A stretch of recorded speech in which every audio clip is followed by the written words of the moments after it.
पंच परमेष्टि भगवान की जय। आचार्य श्री गुरुवर कुंद कुंद महाराज की जय। आचार्य श्री गुरुवर विद्या सागर महाराज की।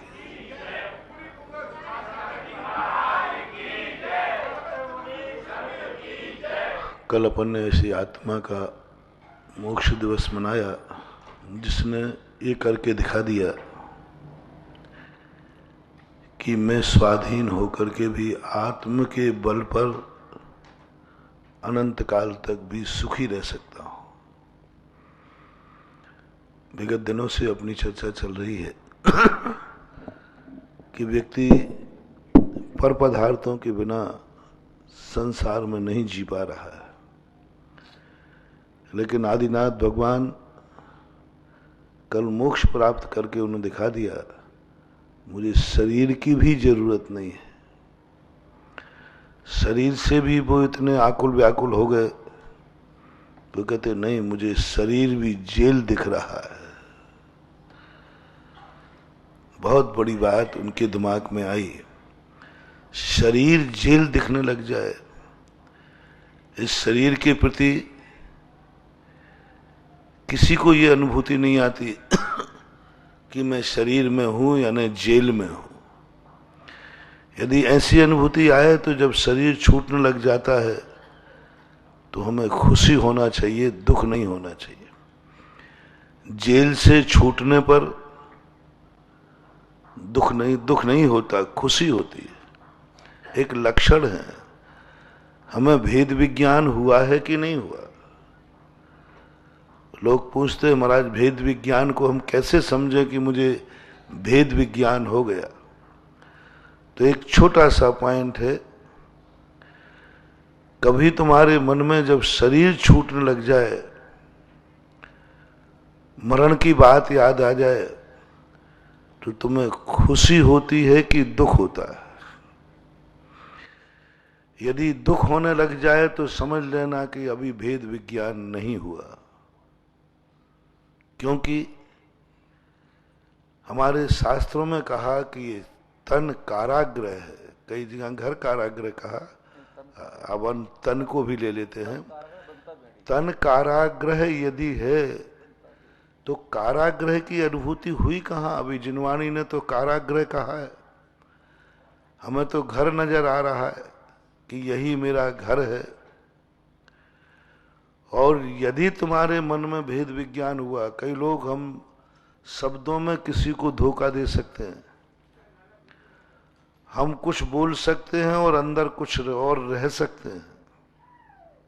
कुछ भी बोल दे, भेद विज्ञान हो गया मुझे। कौन देख रहा है, किसको मालूम है। लेकिन जिनवाणी कहती है कि तुम खुद अपने लिए बोलो, दूसरों के लिए नहीं। दूसरों के लिए तो हम गलत बोल सकते हैं, हम कुछ और रहेंगे, तुम्हें कुछ और बोल देंगे। लेकिन कुंद कुंद भगवान कहते स्वयं का प्रवचन स्वयं को सुनाओ, अकेले में स्वयं को सुनाओ। बिल्कुल अकेले हो उस समय सुनाओ अपने आप को। उस समय झूठ बोल के दिखाओ कि मुझे भेद विज्ञान हो गया। नहीं, तो ये बहुत बड़ा लक्षण दिया। सुकौशल महाराज को भेद विज्ञान हुआ था, जिसकी बात कल परसों कही थी कि उनके सामने शेर आ गया, वो घबराए नहीं, रोए नहीं। वो क्या चिंतन कर रहे हैं, बोले जेल से निकलने के बाद खुशी होना चाहिए कि दुखी। आप लोग बताओ, जेल से निकलने के बाद दुखी होना चाहिए कि खुशी। तो शरीर तो जेल है, अब इससे आत्मा निकल रही है तो रो क्यों रहे, प्राण क्यों निकल रहे हैं, रो रहा क्यों निकल रहा है। जेल है, तत्व दृष्टि है। तो इदमें वो दृश्य में वो भगवान ने कहा है यह जेल मानो। और जब जेल है तो फिर अपन को जब मरण को प्राप्त होने लग जाए तो खुशी होना चाहिए, आनंद होना चाहिए। मैं शरीर से निकल रहा हूं, शरीर मेरा छूट रहा है। इसलिए सम्यक दृष्टि जीव दुनिया में और महोत्सव मनाए या नहीं मनाए, लेकिन मृत्यु महोत्सव मनाता है। संलेखना पूर्वक मरण करना, जोशता पूर्वक मरण करना, ये भेद विज्ञान की सबसे बड़ी निशानी है। मारणांत की संलेखनाम जोशता, यानी जोश के साथ मर रहा है, जी नहीं रहा। दुनिया तो जीती है जोश के साथ। मुझे महाराज अभी जीने की बहुत इच्छा है, जोश के साथ जीती है, और सम्यक दृष्टि जोश के साथ मरता है। और जोश के साथ मरने के लिए उसको भेद विज्ञान चाहिए। मुझे शरीर से ममत्व नहीं, शरीर भी मेरा नहीं, मैं शरीर के बिना रहना चाहता हूं।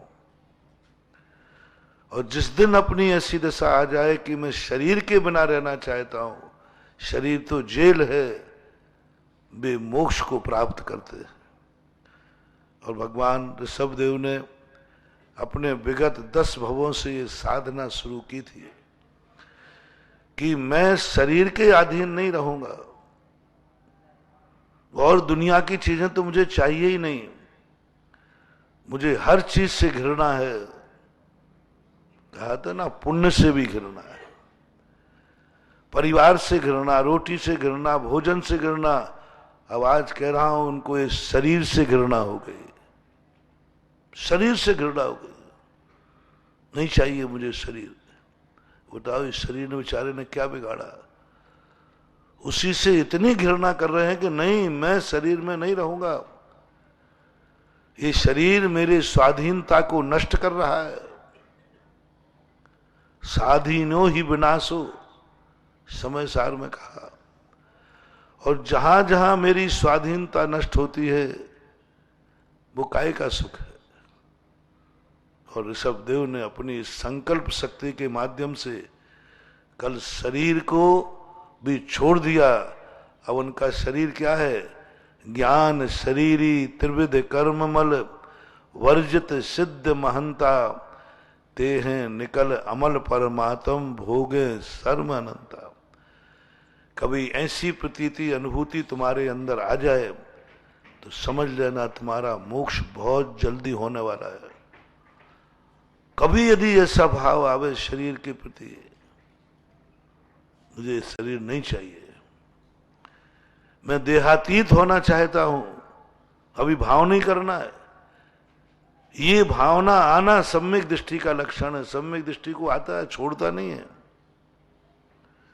अनुभूति करना, पहले विचारों की अनुभूति करना, पहले वैचारिक क्रांति होना चाहिए।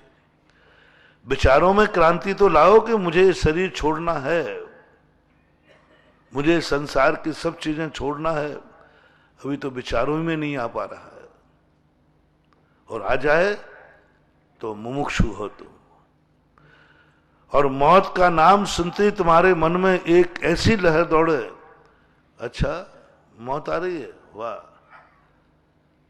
जैसे व्यक्ति को पता चला, जेलर ने कहा कोर्ट ने आपको बरी होने का निर्णय कर दिया है, अभी वो जेल में ही है, लेकिन आनंद दो लोगों से कहता, देखा मेरा जेल से छूटने का समय आ गया, अभी जेलर साहब ने बताया, आनंद।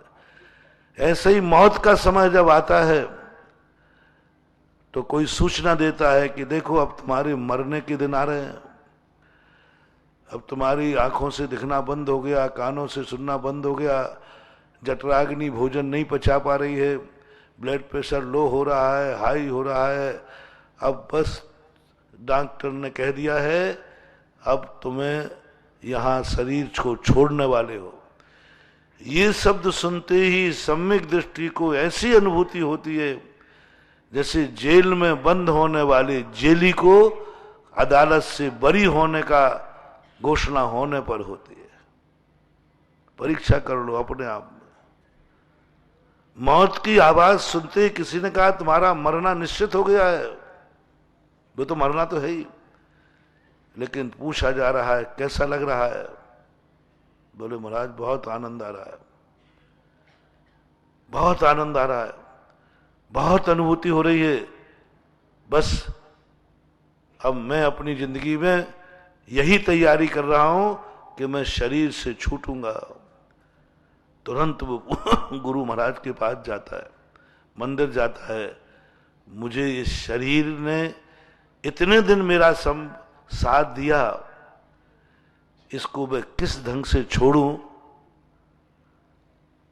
किस ढंग से, बस उसमें संलेखना लेने का परिणाम जागता है। मृत्यु सुनने पर संलेखना का भाव आना चाहिए। मृत्यु के पता चलने पर बहुत भाग्यवान मानना यदि वहीं कोई मरने का दिन बता देवे तो रोना मत।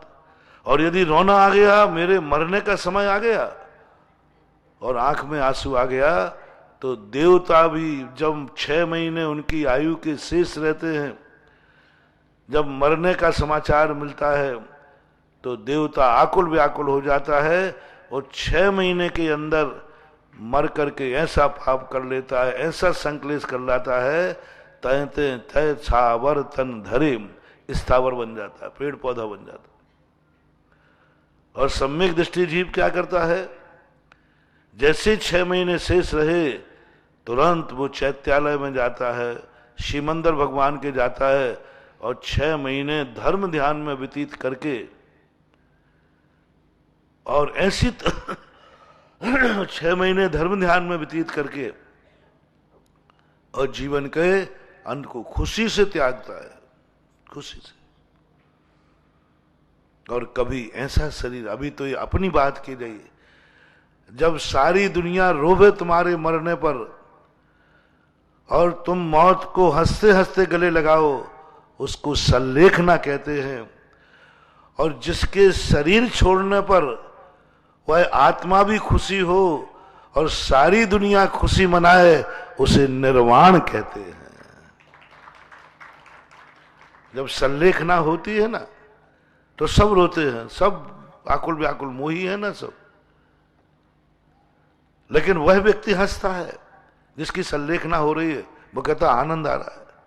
लेकिन एक मरण ऐसा भी है, पंडित मरण, जिसके शरीर छोड़ने पर कोई नहीं रोता, सारा जगत हंसता है, सारा जगत दिवाली मनाता है, सारा जगत लाडू चढ़ाता है, जहां देखो वहीं खुशी। शरीर छूटा था ना, ऋषभ देव ने कल शरीर छोड़ा, महावीर ने शरीर छोड़ा, सारी दुनिया खुशी मना रही, देवता खुशी मना रहे, एक के मन में भी कोई दुख की लहर नहीं, सब खुशी हो रहे हैं। अच्छा हुआ, भगवान ने ये पा लिया। ऐसा भी कोई वर्णन होता है जिसमें सारा जगत खुशी मनाए, उसको निर्माण कहते हैं। ये जो स्थितियां हैं ये तो बहुत विकट की हैं। एक प्रसंग बीच में आदिनाथ भगवान का था, अपन ने समझा, लेकिन अपन तो संसार में रह रहे हैं ना, अभी शरीर छोड़ने की ना तो आगम से आज्ञा है और ना हमें छोड़ना है। क्योंकि यदि मौत नहीं आवे और मरने का भाव करो तो आत्महत्या है, कोर्ट से बरी नहीं हो और भागने का भाव करो तो फरारी है। हाँ, दोनों ध्यान रखना। हमने कह दिया ना कि महाराज आपने कहा ना मरना अच्छा है, शरीर छोड़ना, तो मैं अभी मर जाऊं, अरे नहीं अभी नहीं। कोर्ट से वारंट आने के बाद तुम यदि बरी होते हो तो कोई बात नहीं, अभी कोर्ट ने किया नहीं और तुम बरी होने का सोच रहे हो कि मैं जेल से कहां से निकलूं, तो फिर और अपराधी हो जाओगे। अभी मृत्यु का समय आना है नहीं और मरने का भाव करो तो फरारी है, आत्महत्या है, पाप है। लाखों वर्षों तक जीऊं या मृत्यु आ जाए, जितना समय हमें कोर्ट ने निर्णय नहीं दिया, जब तक मेरे शरीर का आयु कर्म शेष है तब तक तो मुझे इसकी रक्षा ही करना है। जेल में कोई भूखा नहीं रहता। आज तक किसी ने, बहुत बड़ी बड़ी हैकड़ी करने वाले जेल में भूखे नहीं रहे, बड़े बड़े उपवास करने वाले जेल में भूखे नहीं रहे। यहां बहुत सारी त्याग वृत्ति है, 16 का खाने वाले भी जेल जाएं तो वहीं वही डंका की दाल। हाँ, मैंने पूछा कि मैंने कहा एक साधु जेल में बंद हो गया, मैंने कहा देर में आहार चर्या कैसे हो रही है? बोले आहार चर्या कहाँ गया वो 16? कहाँ गया वो 17? कहाँ गया मन शुद्धि, वचन शुद्धि, काय शुद्धि, आहार जल शुद्ध है? वही सबके साथ अभक्ष साधु वस्तुएं खाने लगा। क्या करे? कई बार ऐसा अपराध हो जाता है कि उस अपराध के बाद व्यक्ति ना तो मरने का भाव आता है, क्योंकि अपराधी को कभी मरने का भाव भी नहीं आता। अपराध कर लिया है, यदि कोई झूठा होता तो ध्यान में बैठ जाता, बोले जेल में डाल दो मानतुंग आचार्य महाराज के अनुसार। मानतुंग आचार्य महाराज को भी 48 सालों में बंद किया, एक दिन में नहीं छूट गए। तो मानतुंग आचार्य महाराज ने भी डंके की दाल चालू कर दी होगी, जेल में बंद किया उन्होंने। कई दिनों तक, महीनों तक बंद में रहे, कोई एक आध दिन में नहीं छूट गया। एक आध दिन में मात ताले नहीं टूटे थे। और उन्होंने कहा कि रखो इसको भूखा प्यासा, अपने आप खाने पीने लग जाएगा। मानतुंग आचार्य कहते कोई अपराध करके जेल में नहीं आया हूं, अपराध करके आऊं जेल में तो फिर छो जाऊं, लेकिन मैं तो अपराध किया ही नहीं, तुमने जेल में डाला है। ध्यान में बैठ गए, अनशन करके बैठ गए, क्या करोगे? मार डालो। यदि सच्चा साधु होता तो जेल होने पर जेल की रोटी नहीं खाता, जेल में ही आमरण अनशन कर देता। जेलर मारता पीटता, बोले तुम्हें जो करना है करो, मैं अपना साधु पद नहीं छोड़ सकता, बस खत्म बात हो गई। क्योंकि मैं साधु था, साधु हूं और साधु होऊंगा। दुनिया कह रही है तो कहने दो, दुनिया अपराध कह रही है कि इसने पाप किया है, अपराधी है, उससे मुझे कोई फर्क नहीं पड़ता। पंचम गुण स्थान के बाद अयस कीर्ति नाम कर्म का उदय नहीं होता। अयस कीर्ति नाम कर्म का उदय नहीं होता। सारा जगत अपवाद कर रहा है, सारा जगत कह रहा है पापी है, लेकिन वो कहता मैं मानूं तब ना, मैं तो पाप किया ही नहीं तो काहे का पापी। अयस नाम कर्म एक जीव विपाकी प्रकृति है। यदि मुनिराज को ये मन में भाव आ जाए कि अब मैंने अपराध कर लिया, अब क्या होगा, मेरी बदनामी होगी, नहीं किया तो भी, तो समझ लेना उनका उसी समय गुण स्थान गिर जाएगा। और जो सच्चे मुनि होंगे, 2 प्रतिमा से लेकर 2 प्रतिमाधारी जैसे ही बनता है, अयस कीर्ति नाम कर्म का उदय खत्म। कितना भी उसका संसार में अपवाद उड़ जाए, कितना भी कुछ कर ले, उसको फीलिंग नहीं होती। वो कहता मैंने अपराध किया ही नहीं, काहे का। बोले दुनिया तो कह रही, तो दुनिया से मैं क्या करूं, मुझे क्या, मैं तो साधु दुनिया को दिखाने के लिए थोड़ी हूं, मैं अपने आप में हूं। बैठ जाओ आमन चंद्र में, मर जाओगे मर जाओ, क्या फर्क पड़ता। पुलिस वाले मार डालेंगे पीट पीट कर, बोले मार डालो। मरने और मार डालने में कोई दुर्गति नहीं होती है, लेकिन मुनि पद छोड़ देने में दुर्गति की पूरी संभावना है। अब उन्हें मालूम है कि मैंने अपराध तो किया ही है, अब एक अपराध किया तो किया, अब ये डंके की दाल खाने का अपराध और कर लो। खाने लगे 2 दिन 4 दिन में, ऐसी स्थिति बच जाती है। इसी प्रकार संसार में जब तुम रहते हो तो अपराध तो तुमने किया है, तभी तो ये शरीर के अंदर आत्मा कैद है। अब जब शरीर में कैद है और अपराध की अनुभूति है, तो फिर इस शरीर को देना तो पड़ेगा, कुछ ना कुछ तो देना पड़ेगा, सुरक्षा तो करना पड़ेगी। तो फिर दूसरा तरीका, एक सकल परमात्मा होते अपने यहां, अरहंत देव। अरहंत देव ऐसे हैं जो कुछ भी नहीं खाते पीते, फिर भी उनके शरीर में कमजोरी नहीं आती। 9 कर्म वर्णाएं इतनी तेजी से आती हैं, भगवान तो कहते मैं तो नहीं खाऊंगा, मैं तो पर पदार्थ को छूऊंगा भी नहीं, हाथ भी नहीं लगाऊंगा। प्रकृति कहती है ये अपना परम उपकारी है, इसने सारी दुनिया को अपने समान माना, पुद्गल को भी अपने समान माना, ये पुद्गल कब हमारा साथ देगी? द्रव्य दृष्टि में एक चमत्कार होता है, जिनको द्रव्य दृष्टि प्रकट हो जाती है, वे पुद्गल जड़ पदार्थों को भी अपना मानने लग जाते हैं। ये जड़ पदार्थ भी तो द्रव्य है। द्रव्य दृष्टि का अर्थ क्या? द्रव्य दृष्टि में इतनी शक्ति है, यदि जिस व्यक्ति की द्रव्य दृष्टि बन जाए, उस व्यक्ति को सारा 3 लोक उसका हो जाता है। और भगवान की द्रव्य दृष्टि बन गई, मैं किसे खाऊं? वो भी पुद्गल है तो क्या हुआ, प्रासुक है तो क्या हुआ, वो एक द्रव्य तो है ही नहीं, मैं नहीं खाऊंगा। मैं किसको उठाऊं, क्या लूं, क्या ग्रहण करूं? पत्थर को भी नहीं उठाता वो, धूल को भी नहीं उठाता वो, त्याग कर देता है जीवन पर्यंत के लिए। मैं कुछ भी नहीं उठाऊंगा, क्योंकि पुद्गल भी एक द्रव्य है और मैं भी द्रव्य हूं। मैं अपनी जाति का कभी भक्षण नहीं करूंगा, मैं अब जाति को भी कभी दुख नहीं दूंगा, जाति पर भी मैं क्रोध नहीं करूंगा। काला क्रोध। कृष्णलीला के साथ जो मैंने कहा था, क्रोध अनेक प्रकार का होता है। क्रोध से मत डरना, क्रोध तो अपने यहां 10वें गुण स्थान तक चलेगा, लेकिन क्रोध के साथ में जब लेस्या आ जाती है, वो लेस्या कारण से क्रोध करेला और नीम चढ़ा खतरनाक हो जाता है।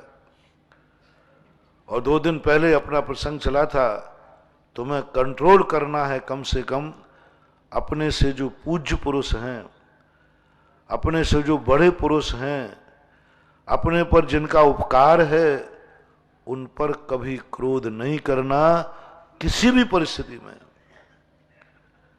किसी भी परिस्थिति में। उन पर यदि क्रोध आ रहा है तो इसको मैंने काला क्रोध कहा था। कृष्णलीला से युक्त है ले क्रोध, ये सबको मिटा देगा। क्योंकि तेरे लिए, और पूरा विस्तार से मैंने समझाया था, भगवान पर क्रोध, गुरु पर क्रोध, माँ बाप पर क्रोध, गार्जियन पर क्रोध, जिन जिन ने हमारे ऊपर उपकार किया है, उन पर कभी भी क्रोध नहीं करना। और इसी का एक रूप बताया था, जो चीज अपने पास नहीं है और जिसके पास है, उस पर कभी ईर्ष्या मत करना, कुड़ना मत। ये काला क्रोध कहलाता है। काला क्रोध। जब भी कोई वस्तु हम दूसरे के पास देखते हैं और हमें जलन होने लग जाए, हमारे पास नहीं है, और हमें दूसरे की वस्तु देखकर जलन हो रही है, तुम गरीब हो, अमीर को देख के जलन हो रही है, काला क्रोध है। गुस्सा आ रहा है उसके ऊपर, अपने से बड़ा गुणवान कोई है, हमें जलन हो रही है कि इसी का नाम क्यों हो रहा है, यही दुनिया में प्रसिद्ध क्यों हो रहा है। काला क्रोध आ गया, कृष्णलीला आ गई, खतरनाक है। हम वही चाह रहे हैं और जिसके पास है उससे क्रोध कर रहे हैं।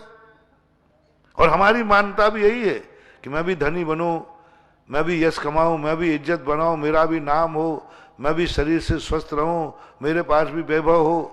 सब वही तुम चाह रहे हो और जिसके पास है उससे कुड़ रहे हो।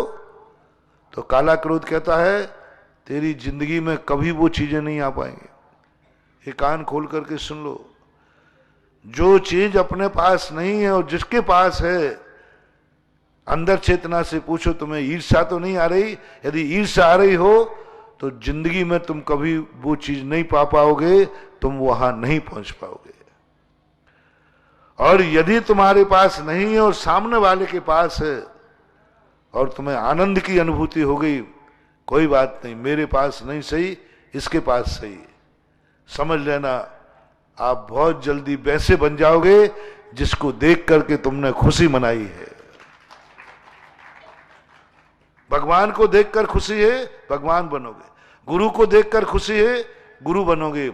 अमीर को देखकर खुशी है, अमीर बनोगे। बड़े को देखकर खुशी है, बड़े बनोगे। आप क्या क्या बनना चाहते हैं, आप लिस्ट दे दीजिए,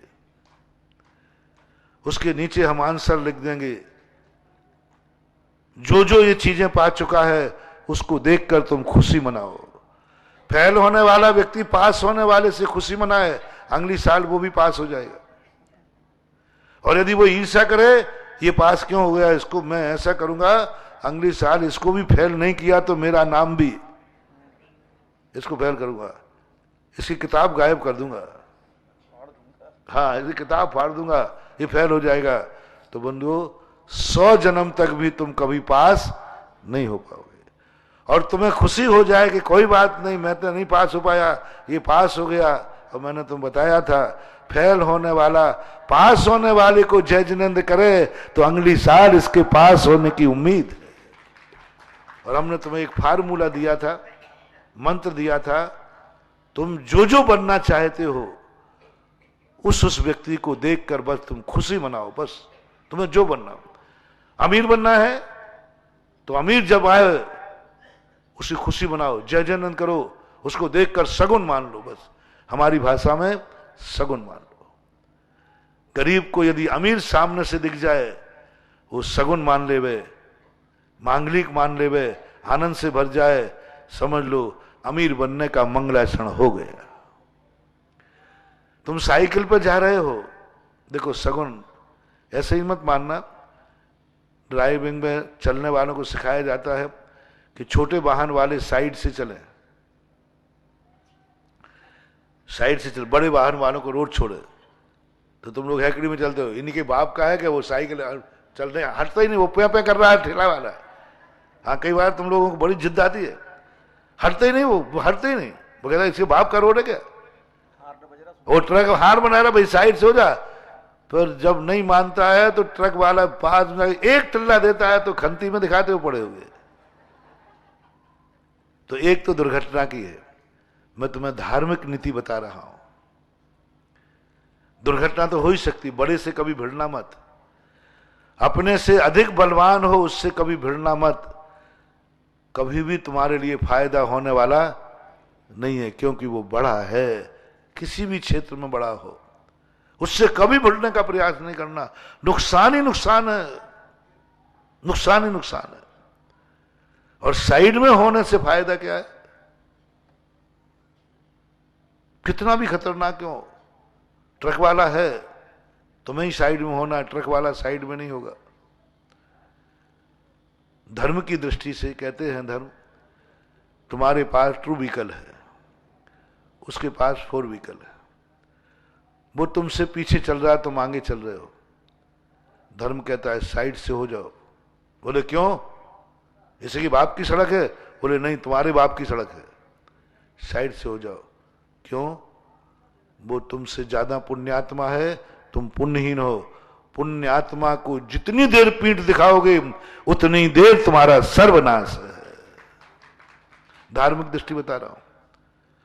पुण्यात्मा को कभी किसी भी क्षेत्र में बता रहा, मैंने सब कह दिया। आपसे अधिक गाड़ी का उदाहरण इसलिए दे रहा हूं आपको समझ में आ जाए। 4 व्हीकल है और आपके पास 2 व्हीकल है, बोलो उसका पुण्य ज्यादा है कि नहीं है, कि नहीं है? तो तुम उसको पीठ क्यों दिखा रहे हो? 1 सेकंड नहीं लगाओ, पुण्यात्मा को पीठ दिखाओगे, साइकिल भी तुम्हारी चली जाएगी, साइकिल भी चली जाएगी। ऐसी बदनसीबी आएगी तुम्हारी कि तुम साइकिल भी ना नहीं लगो। क्यों? तुमने एक दिन हैकड़ी करके पीछे पुण्यात्मा चल रहा था और तुमने सड़क देने, रास्ता देने का भाव नहीं किया। नीति कहती है पीछे आने वाला 4 व्हीकल वाला मेरे से अधिक पुण्यात्मा है, और जो हमसे अधिक हो उसके आगे चलना चाहिए या पीछे? बोलो, जो अपन से बड़ा हो उससे आगे चलना चाहिए पीछे? वो गाड़ी में मेरे से बड़ा है, तुरंत साइड में हो जाओ, उसको आगे करो, पीछे हो जाओ, ये नीति अपनाओ। अगली बार तुम्हारी अगली साल दिवाली पर तुम्हारे पास भी 4 व्हीकल आ जाएगा, पास तो 4 व्हीकल को साइड देना, मात्र 4 व्हीकल को साइड देना है आपको, क्योंकि आपको ट्रू व्हीकल है। गुस्सा मत करना, काला क्रोध मत करना। यदि पीछे 4 व्हीकल वाला चल रहा है और हार ले रहा है और तुम चिड़चिड़ा रहे हो, इसी की बाप का है, समझ लेना ये काला क्रोध है। और काला क्रोध किस पे कर रहे हो तुम? अपने से अधिक पुण्यात्मा पर, अपने से अधिक धनी पर। बर्बादी के दिन आ गए। काला क्रोध पूज पे कर रहे हो, तुरंत साइड से, कितना भी काम हो, अपने से बड़ी गाड़ी है साइड से हो जाओ। और नियम बना लो मन में और जो धार्मिक दृष्टि से मैं बता रहा हूं, संसार की दृष्टि से तो बता ही दिया कि वो टक्कर मार देगा तो मर जाओगे।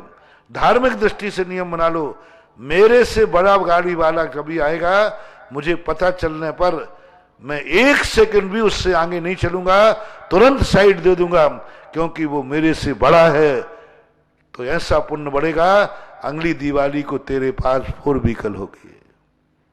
बड़ा आदमी तुमसे धन में बड़ा है, कोई पीछे से बाद में आया, तुम्हें पता चला मेरे पीछे बड़ा आदमी बैठा है, तुरंत पीछे खिसक दो धीरे से। तुमसे बड़े आदमी को पीठ दिखाना तुम्हारा विनाश है, बड़े आदमी का नहीं। तुम्हें मालूम हुआ कि मेरे से बड़ा आदमी मेरा पीछे बैठा है, जो हमसे बड़ा धनवान है, मैं गरीब हूं, तुरंत तुम पीछे आइए साहब, आगे आइए। बोले नहीं नहीं बैठिए बैठिए, नहीं नहीं साहब आप आगे, आप बड़े आदमी हैं, आप ये करना शुरू कीजिए, 1 साल ही पूरा नहीं होगा और आप अमीरी की लाइन में लगना शुरू हो जाएंगे, क्योंकि आपने अमीर को आगे किया। और तुमने ये हैकड़ी आ गई काला क्रोध, लेट आया तो पीछे बैठे, मैं आगे आया हूं, इसी बाप का पंडाल है क्या? बड़ा है तो होगा अपने घर का, बड़ा है तो होगा अपने घर का, मुझे क्या लेना देना, मैं पहले आया हूं। समझ लेना जो गरीबी है, अभी गरीबी और बढ़ जाएगी, क्योंकि तुमने एक पुण्यात्मा को पीठ दिखाई है। और लोगों के कहने पर तुम्हें चिड़चिड़ापन और आ गया, बड़ा आदमी था तो पहले क्यों नहीं आया? तो ये काला क्रोध है, अब तुम्हारी गरीबी बढ़ेगी। हर क्षेत्र में आप देख लो, पढ़ने वाला विद्यार्थी को हमेशा पीठ नहीं दिखाना, अपने से बड़े उम्र वाले को पीठ मत दिखाना, यदि आयु अधिक चाहिए है तो। यदि तुम चाहते हो कि मेरी आयु भी बड़ी होवे, तो जो बड़ी में आयु है उनको कभी पीठ मत दिखाना। अपन को पता चल जाए कि मेरी बड़ी आयु वाला आंग पीछे बैठा है, तुरंत उनको आइए दादाजी आगे बैठिए। वो तो पीछे बैठेगा क्योंकि उसका तो बहुमान है। बड़ा आदमी जितना पीछे बैठेगा उसका बड़प्पन बढ़ेगा, और छोटा आदमी बड़े को जितना पीछा खड़ेगा उतना और वो छोटा होगा। बड़े आदमी का तो बड़प्पन बढ़ेगा क्योंकि वो बड़ा पीछे, बड़ा होकर के पीछे बैठ रहा है, उससे में कोई घाटा होने वाला नहीं। इसी को हमारे धर्म शास्त्रों में कहा, हमसे अधिक कोई त्यागी है, तुम्हारा रात्रि भोजन त्याग नहीं है और किसी का त्याग है, पीठ मत दिखाना, उसको आगे करो, उसको जय जिनेंद्र करो, क्योंकि तुमसे अधिक गुणवान है। सब चीजों में ही लेना। तो अपने से हमने सिद्धांत बनाया था, जो जो जिस क्षेत्र में हमसे बड़े हैं हम उनको कभी पीठ नहीं दिखाएंगे, उन पर कभी क्रोध नहीं करेंगे, क्योंकि वो हमसे बड़े हैं उपकारी के रूप में। अब तीसरा प्रश्न जो अपन ने 2 दिन पहले छोड़ दिया था कि ये तो पूज्य पुरुषों पर नहीं दिखाना, अब दूसरा काला क्रोध कौन था? अपनों पर नहीं दिखाना। अपने कौन है? अपने बड़े ही नहीं होते, अपने छोटे भी होते, अपने दोस्त भी होते, अपने देशवासी भी होते, अपने नगरवासी भी होते हैं। आप कितनों को अपना मानते हैं? जहां तुम्हारा मेरा शब्द आए, ये मेरा है, बस उसकी लिस्ट बना लो। किन किन को आप मेरा कहते हो? कितने बड़े आपका कितना मैं परिवार है? आप कितनों को मेरा कह सकते हो? जितनों को आप मेरा कह सकोगे आप उतने ही महान माने जाओगे। और जिन जिन को तुमने मेरा कहा उन पर क्रोध नहीं करना है। इसलिए सोच समझ के मेरे की लिस्ट बनाना। मेरा मकान, मेरा बेटा, मेरा परिवार, मेरे माँ, मेरे पिता, मेरे ब्याही जी, मेरे महाराज, मेरे बिजौलिया, मेरा देश, मेरा जो जहां जहां तुम मेरा शब्द लगे। भारत देश किसका है? जल्दी बोलो। हैं? सावधानी से लिखना अब नाम। हाँ, या तो मेरा बनाओ मत, और मेरा बनाया तो खतरे में फंस जाओगे। मेरा भारत महान पहले सोच लो, अभी मैं छूट दे रहा हूं आज। मेरा शब्द कहने के पहले सोच लेना, आप पर कानून लागू हो जाएगा। जिस जिसको मेरा कहा उस पर कभी क्रोध मत करना, अन्यथा वो काला क्रोध हो जाएगा। पराये पर क्रोध करने से काला क्रोध नहीं होता। जो जिसको तुम मेरा नहीं मानोगे उस पर तुम्हें क्रोध करने की छूट रहेगी, वो काली लेस्या नहीं मानी जाएगी, कृष्ण लेस्या नहीं मानी जाएगी। लेकिन मेरा कहने के बाद क्रोध किया तो फिर मामला गड़बड़ हो जाएगा। इसलिए सोच समझ के बोलो, भारत देश किसका है? बोलो जल्दी बोलो। मेरा। हमें तो क्या, पर तो देखो सीधी सीधी कहना, खुश रहना, पर तो कुछ है मान लो अपना। मेरा हाँ, ना कूदो का लेना ना सूदो का देना। तुमसे तुम्हें लिस्ट दे रहा हूं, मेरा कौन है? भारत देश मेरा है। म्यारो राजस्थान, राजस्थान किसका है? बिजोलिया, बिजोलिया में मकान, मकान में तपोदय, तपोदय में महाराज, तपोदय करते जाओ। मेरा मेरा बताते जाओ। अभी तो मजा आ रहा है। जैसे होटल में खाने बैठता है तो खाते समय तो मजा आता है, ये लाओ ये लाओ, पर काउंटर पे देख लेना भैया, काउंटर देख लेना, बिल देखना काउंटर पे। खाने में तो मजा आ रहा है, हाँ ये भी मेरा, ये भी मेरा, ये भी मेरा, ये भी मेरा, भारत मेरा, देश मेरा, महाराज मेरे, सब मेरे मेरे मेरे, मजा आ रहा है। अभी काउंटर पे पहुंचना है। होश आवाज करो। काउंटर पर जब पूछा जाएगा, जब ये सब तेरा मेरा है, तूने काउंटर पर भरा, तो इससे तूने क्रोध क्यों किया? इससे तू झूठ क्यों बोला? इससे तूने पाप क्यों किया? इसका तूने बुरा क्यों किया? जब भारत देश तुम्हारा है, मेरा है, तो उस भारत के साथ तुमने गद्दारी क्यों की? भारत के कानून का उल्लंघन क्यों किया? भारत में तुमने बुरा भाव क्यों किया? भारत को तुमने कलंकित क्यों किया? नियम लो, जब भारत मेरा है तो मैं भारत देश में रहकर ऐसा कोई कार्य नहीं करूंगा जिससे भारत की बदनामी हो और भारत के नाश का भाव नहीं करूंगा। भारत के जेल में नहीं जाऊंगा, क्योंकि भारत मेरा है। अपनों के घर में कोई जेल नहीं बनता है। बहुत कठिन महानुभाव, यही तो सबसे बड़ा पाप हो रहा है। मेरेपन की लिस्ट बढ़ रही है, लेकिन मेरेपनों के साथ में मैं व्यवहार बिल्कुल उल्टा कर रहा हूं। अरहंत भगवान से पूछा, एक आत्मा ऐसी है, बोले बताओ भगवान तुम्हारा मेरा कितना है? बोले सारा जगत मेरा है। तो अचेतन भी? बोले वो भी मेरा है। चेतन भी? बोले वो भी मेरा है। दुनिया में जो कुछ भी है सब मेरा है। महासत्ता, जीव अजीब का भेद नहीं, सारी दुनिया तुम्हारी। बोले हाँ। बोले कैसे? मैं भी द्रव्य हूं, वो भी द्रव्य है।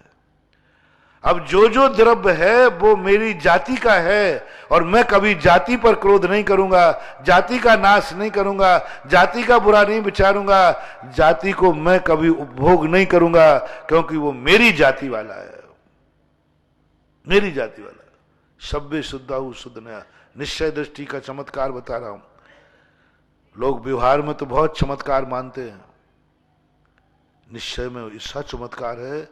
व्यवहार के सारे चमत्कार जितने अपन चमत्कार देखते ना से, ये व्यवहार के चमत्कार बहुत छोटे हैं। निश्चय का चमत्कार तो इतना बड़ा चमत्कार है, इतना बड़ा।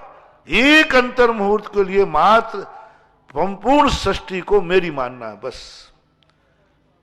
बस एक बार।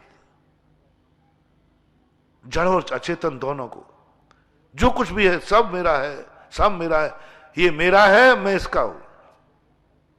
एक अंतर मुहूर्त को मान लीजिए, सारी सृष्टि तुम्हारे लिए, बिना खाए तुम जिंदा रहोगे।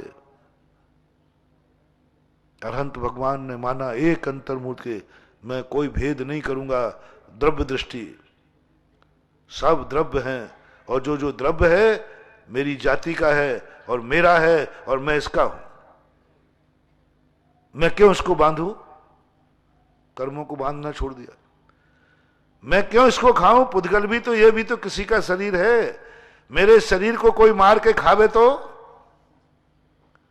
फिर मैं क्यों किसी के शरीर को मार के खाऊं? मुझे कोई मारता है तो फिर मैं क्यों दूसरे द्रव्य का भक्षण करूं? अन्न जल छोड़ दिया, सब कुछ।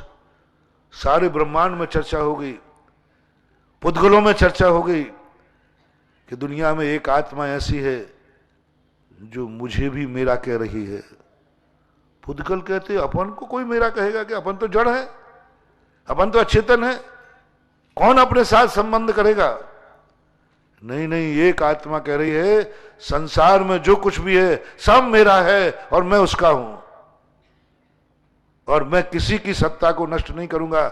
एक कंकड़ भी यहां से उठा के नहीं रखूंगा, मैं जमीन पर चलूंगा भी नहीं। तब सारे ब्रह्मांड की सारी शक्तियां, कहा जो अपने प्रति इतना भाव रखता है, अपना भी कर्तव्य है कि बिना खाए उसको ताकत देना है। जैसे हमारी शास्त्रीय भाषा में 9 कर वर्णाएं कहते हैं। अरहंत भगवान 8 वर्ष अंतर मुहूर्त के बाद किंचित मात्र भी अन्न जल ग्रहण नहीं करते, शरीर में कोई कृष्णता नहीं आती। पूरे ब्रह्मांड की 9 कर्म की शक्तियां कहती हैं नहीं खाएगा ये, अपन जिंदा रखेंगे इसको। 9 कर्म, 9 कर्माहार होता है केवली भगवान का, बिना कहे बिना किए अपने आप शरीर पुष्ट होता है, क्योंकि उन्होंने मान लिया कि सारा जगत मेरा है। पुद्गल पर भी क्रोध नहीं, क्योंकि तत्व दृष्टि लाओ। निश्चय दृष्टि वाला पत्थर को उठा के फेंक नहीं सकता, निश्चय वाला पत्थर पर पैर रख नहीं सकता, निश्चय वाला पत्थर से दीवार चुन नहीं सकता, कुछ नहीं करेगा, क्योंकि वो सत्ता है उसकी, उसको हम हटाने वाले कौन है? रास्ते में पत्थर पड़ा है, निश्चय वाला कहेगा नहीं मैं इसको दूसरे स्थान पर कैसे ले जाऊं, वो भी द्रव्य है, स्वतंत्र है, मैं भी स्वतंत्र हूं। और जब वो भी द्रव्य स्वतंत्र है और मैं भी स्वतंत्र हूं, तो हमें भी कोई नहीं हटाता, हम उसको क्यों हटाएं? तब ऐसी दशा प्रकट हो जाएगी। अब अरहंत दशा को, यदि अरहंत भगवान को पुद्गल के प्रति भी भेदभाव आ गया, क्रोध आ गया, तो काला क्रोध, वो कभी अरहंत नहीं बन पाएंगे। जो व्यक्ति सृष्टि में रहने वाले एक कण को भी पराया मानता है, एक कण को भी, पुद्गल को भी, गंदगी को भी, सुगंध को भी, कुछ भी चीज पराया मानता है, महासत्ता से अलग करता है। पूज्यवर अमृतचंद सूरी महाराज ने कहा केवल ज्ञान होने के पहले कौन होता है? अरहंत। सिद्ध कौन होते वो तो बता दिया, अरहंत कौन होता है? सिद्ध तो एक कण को भी अपना नहीं मानते, वो सिद्ध हो गए, लेकिन अरहंत प्रत्येक कण को अपना मानते। महासत्ता के अंदर एक कण को भी अलग नहीं करते। धर्म द्रव्य अलग है नहीं, अधर्म द्रव्य अलग है नहीं, काल द्रव्य अलग है नहीं, पुद्गल द्रव्य अलग है नहीं, आकाश अलग है नहीं, बोले सब एक द्रव्य है बस। ऐसी अखंड सत्ता पर जब व्यक्ति एक अंतर्मुह टिक जाता है, उसे अरहंत भगवान कहते हैं। कभी ऐसा चिंतन तुम्हारा आवे, ऐसी दृष्टि तुम्हारी बने कि वो दशा मेरी कब आएगी जब मैं जड़ चेतन का भी भेद भूल करके उस महासत्ता में लीन हो जाऊं। अभी चिंतन में आ जाए, विचारों में आ जाए, सोचो कभी पुद्गल को भी अपने बराबर पर, पुद्गल को भी अपने समान दर्जा, पुद्गल को भी द्रव्य दृष्टि, जैसा मैं हूं ऐसा पुद्गल है। वो भी अनंत चतुष्ट, उसका भी स्वचतुष्ट है, मेरा भी स्वचतुष्ट है, दोनों में कहीं अंतर नहीं। ऐसी दशा वाले भगवान बनते हैं अरहंत। ये तो बहुत बड़ी बात है, बहुत ऊंची बात है। ये तो मात्र हमें चिंतन में लाना है, अभी क्रिया में तो नहीं ला पाएंगे, क्रिया में तो नहीं ला पाएंगे। अभी अपने इतने बस की बात नहीं है। पंचम काल के कोई जीव ऐसा नहीं ला सकते, लेकिन बार बार भावना भाव कि मेरी इतनी विशालता आ जाए, मेरा इतना विशाल हृदय हो जाए, नहीं हो पाएगा। तो तीसरे नंबर की क्वालिटी पे आते हैं मुनि महाराज। मैं संपूर्ण जड़ चेतन को एक नहीं मान सकता, मुझे तो जिंदा रहना है, मुझे तो जड़ का त्याग करना है, मुझे तो भेद विज्ञान करना है, मुझे तो अभक्ष वस्तु हटाना है, मुझे तो पुद्गल से बचना है। मैं यदि पुद्गल को अपना नहीं कहूंगा, मैं तो नहीं कहता। मुनि महाराज कभी नहीं कह सकते पुद्गल धर्म अधर्म द्रव्य सब मैं और उनमें कोई अंतर नहीं। यदि ऐसा करते हैं तो वे मुनिराज नहीं रहेंगे, जिंदा नहीं रह पाएंगे, उनका काला क्रोध माना जाएगा। मुनिराज नहीं बोल सकते हैं धर्म द्रव्य मेरा है, अधर्म द्रव्य मेरा है, आकाश द्रव्य मेरा है, काल द्रव्य मेरा है। यदि मेरा है तो फिर इनको प्रति परिणाम यदि थोड़ा भी भेदभाव चला गया, मुनि पद से गिर जाएंगे। तो मुनि तुरंत अपने उसमें से निकालते हैं, ये जो 5 द्रव्य हैं ये सब मेरे नहीं हैं। आत्मा स्वभाव परभाव भिन्नम। अनंत भगवान नहीं कहते, मुनि महाराज कहते हैं कि नहीं, मैं पुद्गल को अपना नहीं मानूंगा, नहीं तो मेरा काला क्रोध हो जाएगा। अपन ने परिभाषा क्या बनाई, जिसको अपना मानोगे उसके प्रति यदि तुम्हें द्वेष भाव हुआ, उसकी तुमने उपेक्षा की, उसको तुमने छोटा बड़ा माना, तो तुम्हारा क्रोध काला हो जाएगा।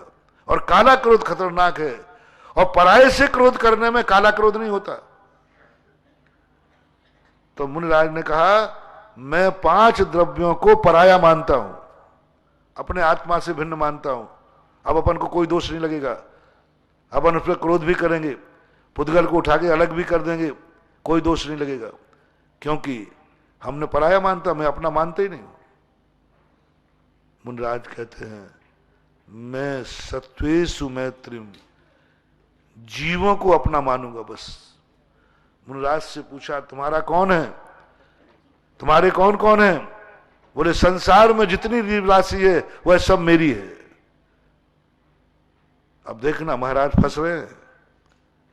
महाराज यहां तो चेत गए, पुद्गल को अपना नहीं कहूंगा, क्योंकि मुझे तो जमीन पे चलना है। अभी मैं पुद्गल को अपना कह दूं और मेरा मिट्टी पर पैर पड़ेगा तो मैं तो पकड़ा जाऊंगा। तुमने मेरे को पैरों से कुचलाया। जब ये पृथ्वी तुम्हारी थी, ये पुद्गल तुम्हारा था, तो क्या अपनों को पैरों से कुचला जाता है? वो बिना जमीन के मैं चल नहीं पाऊंगा, मैं नहीं बोल पाऊंगा, क्योंकि उसके बिना मेरी जिंदगी नहीं है। पुद्गल कर्मों को हमें तो बार बार उपयोग करना, पिछी चाहिए मुझे, कमंडल चाहिए मुझे तो क्या क्या नहीं चाहिए। तो तुरंत जिनवाणी कहती है, अपने की लिस्ट में से निकाल दे, ये सब मेरा नहीं है। और परायों के साथ दुर्व्यवहार करने में उतना पाप नहीं है जितना अपनों के साथ करने में। जीव राशि, अब संसार में जितने जीव हैं उनको मैं मानता हूं, उनका कभी मैं अहित नहीं करूंगा, उनका मैं कभी विराधना नहीं करूंगा। मुनिराज कभी स्थावर हिंसा का भी त्याग कर दे, उनके प्रति दुख नहीं। एक घास में भी पेड़ के ऊपर पैर नहीं रखूंगा, क्योंकि वो मेरा है। जल भी मेरा है, पृथ्वी का भी मेरा है, सारे जितने स्थावर है मेरे हैं, और मैं उनकी सदा रक्षा करता हूं।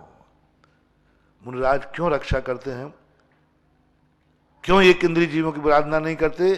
क्योंकि उन्हें सारे जीवों को मुनि दीक्षा लेते समय पूछा गया, संसार में तुम्हारा कौन कौन है? बोले, जितने जीव हैं सब मेरे हैं, बस मेरे अलावा जितने जीव हैं सब मेरे हैं। और उन तो फिर नियम करो, कभी इन जीवों को पैर से मत कुचलना, इनका कभी अहित मत करना, इन पर कभी क्रोध नहीं करना, अन्यथा काली कसाय मानी जाएगी और मुनि महाराज निर जाएंगे। संसार में किसी भी जीव से यदि मुनिराज द्वेष करते हैं, वे मुनिराज काली कसाय वाले और नियम से दुर्गति जाएंगे। जीव है, मेरा नाश भी कर रहा है, गले में सांप भी डाल रहा है, शेरनी बनकर खा भी रही है, लेकिन महाराज क्रोध नहीं कर सकते, क्योंकि उनने संकल्प क्या किया है, संसार के सारे जीव मेरे मित्र हैं, मेरे, मेरा शब्द लग गया। अब वो सांप खा रहा है महाराज को, लेकिन महाराज क्रोध नहीं करते, क्योंकि ये मेरी जाति का है। मेरा व्यक्ति मुझे मार भी डालेगा तो भी मैं उसका बुरा नहीं विचारूंगा, क्योंकि मेरे की परिभाषा है। ऐसे जीवों को मुनिराज कहते हैं। इसलिए संसार में जब मुनियों के ऊपर कष्ट आता है तो बड़े बड़े चमत्कार हो जाते हैं। प्रकृति भी हमारा साथ देती है। देखो, हम कहा ना कि सब अभावों के साथ भी मैं अभाव में भी सद्भाव जैसा जीता हूं। अब मुनिराजों की दशा तो यहां तक पहुंच गई, और प्रत्येक मुनिराज 24 घंटे एक ही भावना भाते हैं, मेरे द्वारा किसी जीव को कष्ट नहीं हो जाए, क्योंकि ये जीव मेरा है।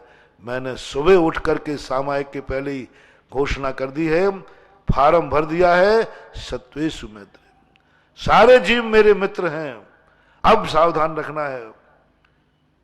देखो ये पिछी महाराज किसको रखते हैं? भगवान के लिए नहीं है पिछी, मेरे लिए भी नहीं है, अपनों को बचाने के लिए, उन जीवों को बचाने के लिए। महावीर ने कहां झुका दिया मुनि को। उन्होंने कहा भगवान के सामने एक दिन नहीं झुकेगा तो चल जाएगा।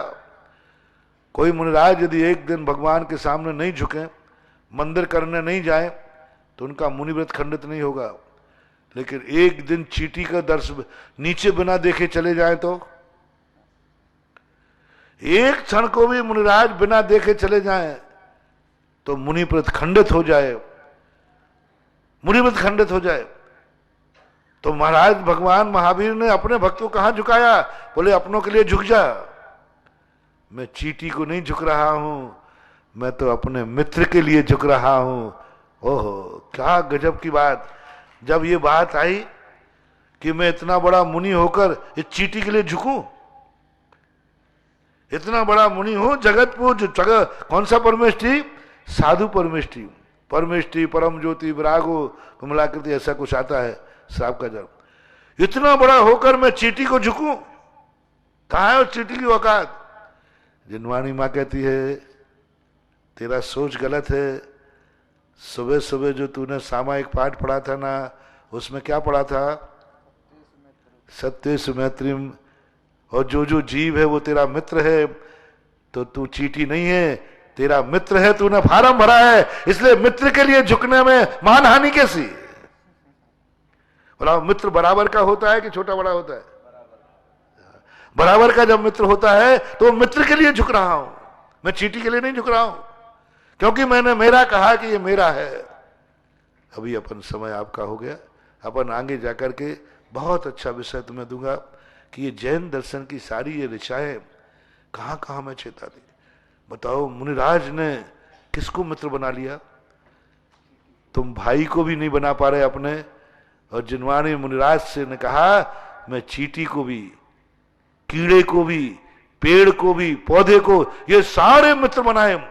और सारी दुनिया के जीवों को मित्र बनाने का जिस दिन भाव आ जाए, उसी का नाम है साधु परमेष्टि, उसी का नाम है मुनि। परिभाषा बना के अपन खत्म करते हैं। संसार के प्रत्येक जीव को, छोटा हो बड़ा हो कीड़ा, जितने जीव हैं सबको मित्र बनने की औकात आ जाए, इतना विशाल हृदय हो जाए, उस दिन मुनि दीक्षा होती है, उस दिन वो मुनि व्रत बनता है, उस दिन उसका गुणस्थान बनता है, उस दिन वो अहिंसा परमो धर्म को स्वीकार करता है। महावीर भगवान है कि